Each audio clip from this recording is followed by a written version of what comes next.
Viewers আবারও চলে আসলাম তোমাদের মাঝে গুরুত্বপূর্ণ একটি আপডেট নিয়ে। গ্রাম পঞ্চায়েত নিয়োগ রেজিস্ট্রেশন ভুল হলে কী হবে, সবথেকে ভালো পোস্ট কোনটি, কম্পিউটার সার্টিফিকেট লাগবে, কতগুলি পোস্টে অ্যাপ্লাই করা যাবে, রেজিস্ট্রেশন পরে করলে কি হবে, এই সমস্ত গুরুত্বপূর্ণ তথ্য নিয়ে আজকে আলোচনা করব। তার আগে বলবো, যে সকল ভিউয়ার্স এখনও পর্যন্ত আমার এই চ্যানেলটি সাবস্ক্রাইব করনি তাদেরকে বলবো প্লিজ অতি দ্রুত সাবস্ক্রাইব করে দিয়ে আমাদের পাশে থাকুন এবং বন্ধুদের মাঝে শেয়ার করে দিন। চলুন আজকের বিস্তারিত দেখে নেওয়া যাক। ওয়েস্ট বেঙ্গল পঞ্চায়েত রিক্রুটমেন্ট 2024 বেশ কিছুদিন আগে প্রকাশ্য এসেছিল পঞ্চায়েত এবং গ্রাম উন্নয়ন দপ্তর কর্মী নিয়োগের বিজ্ঞপ্তি। প্রিয় ভিউয়ার্স, ইতিমধ্যে কিন্তু তোমাদের এই পঞ্চায়েত রিক্রুটমেন্টের বিজ্ঞপ্তি প্রকাশ হয়েছে, যেখানে জানা গিয়েছিল মোট শূন্য পদের সংখ্যা রয়েছে 6,652টি। এর আগের ভিডিওয় কিন্তু আমি সমস্ত বিস্তারিত আলোচনা করে দিয়েছি। আজকে এই বিষয়ে আরও কিছু তথ্য দেওয়া হবে আপনাদেরকে। রেজিস্ট্রেশনের ভুল হলে আপনি কি করবেন, রেজিস্ট্রেশন পরে করলে কি হবে, কতগুলো পোস্টে অ্যাপ্লাই করা যাবে, একই সঙ্গে কবে থেকেই শুরু হবে ফর্ম ফিল আপ, এই চাকরি পেতে কি কম্পিউটার সার্টিফিকেট থাকা বাঞ্ছনীয়, সবচেয়ে ভালো পোস্ট কোনটি, ইত্যাদি বিষয়ে কিন্তু আজকে আলোচনা করা হবে। রেজিস্ট্রেশন ভুল হলে কি হবে, প্রথমেই এখানে আমরা কিন্তু মার্কিং করে দিয়েছি রেজিস্ট্রেশন ভুল হলে কি হবে। কিছু কিছু বিজ্ঞপ্তি অনুযায়ী রেজিস্ট্রেশন ভুল হলে সেটা পরে শুধরে নেওয়া যায়, আবার কিছু কিছু বিজ্ঞপ্তি অনুযায়ী রেজিস্ট্রেশনে যদি কোনো রকম ভুল হয়ে যায় তাহলে তা শুধরে নেওয়ার কোনো অপশান থাকে না। প্রিয় ভিউয়ার্স, এখানে কিন্তু বলা হয়েছে কিছু কিছু বিজ্ঞপ্তি অনুযায়ী, অর্থাৎ কিছু কিছু পোস্টে কিন্তু রেজিস্ট্রেশন ভুল হলে কিন্তু পরে এডিট অপশান থাকে, আবার কিছু কিছু ফর্ম ফিল আপে কিন্তু এডিট অপশান থাকে না। এক্ষেত্রে অপেক্ষা করতে হবে বিজ্ঞপ্তির জন্য, তাই যতদিন না পরের বিজ্ঞপ্তি সামনে আসছে রেজিস্ট্রেশন ভুল হলে সেটা শুধরে নেওয়া যাবে কিনা তা বলা যাচ্ছে না। প্রিয় ভিউয়ার্স, অর্থাৎ অনলাইন আবেদন শুরু না হওয়া পর্যন্ত কিন্তু এখন বলা যাচ্ছে না যে রেজিস্ট্রেশন ভুল হলে পরের অপশান এডিট অপশান থাকবে কি থাকবে না।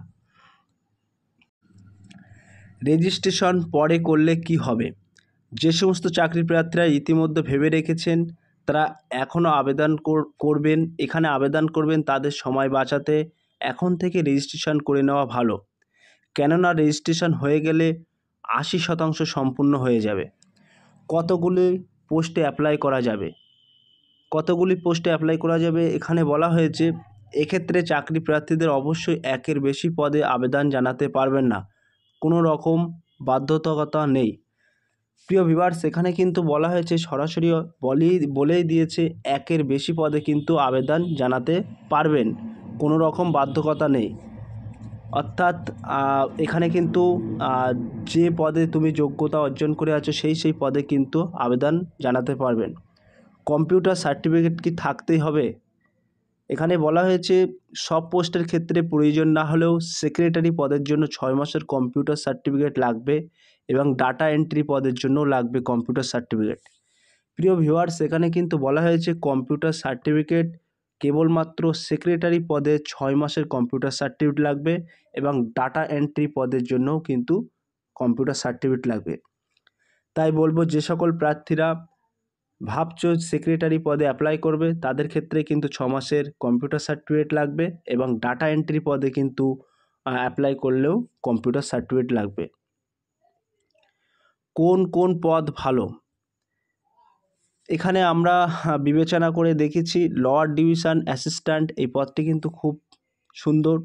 নির্মল সহক, সেক্রেটারি, ব্লক ইনফরমেটিক্স অফিসার, এই চারটি পদ কিন্তু টপ। ফর্ম ফিল আপ কবে থেকে শুরু হবে, যদিও ফর্ম ফিল আপ কোনো রকম তথ্য এখনও পর্যন্ত পাওয়া যায়নি, যেহেতু রেজিস্ট্রেশন প্রক্রিয়া ইতিমধ্যে শুরু হয়ে গিয়েছে তাই একটা ধারণা করা যাচ্ছে মার্চ মাসের শুরুতেই ফর্ম ফিল আপ।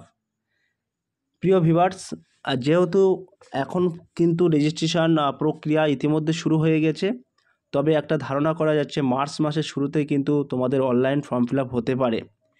এরপরে যে বিজ্ঞপ্তি প্রকাশ্য আসবে সেখানে উল্লেখিত থাকবে কবে থেকে কতদিন অবধি ফর্ম ফিল আপ চলবে।